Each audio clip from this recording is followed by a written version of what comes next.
Қайырлы күн аналар.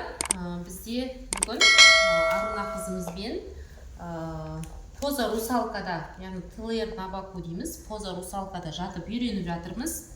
Бізде Арука 7 айлық, асты 7 айдан. Негізі бұл этапты бала 6,5 және 7,5 айында жасай алу қажет. Егерде бұл этапты өтіп кетіп, бұндай этапты жасамайтын болса, бала болашақта жүрген кезде жүру, яғни екі бүйір бұлшықеттері дамымаған кезде жүру кешеуілдейді. Ол бір. Екіншіден, бала отырған кезде аяғын X-образный қылып отырғызып алады. Бақа тәрізді отырады.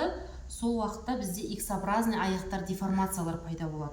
Және де одан басқа да, мысалға, омыртқада сколиоз пайда болады.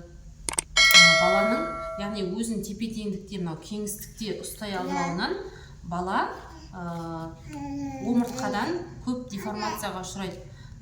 Және де көбінесе бұны, мысалға, кеудесі бос балалар, яғни кеудесін дұрыс көтере алмайтын, ұстай алмайтын, сосын әсіресе кесірбімен туылған балаларда кеуде жағында өздігінен иіліп, өздігінен жылжуды білмейтін балаларға бұл өте қажет. Осы этапты өздеріңіз балаларыңыздан байқап қарап жүріңіздер. Егерде балаңыз уже еңбектеп кеткен болса, 4 тағанға шығып кеткен болса, осы нәрсені балаңызға міндетті түрде жасатыңыз.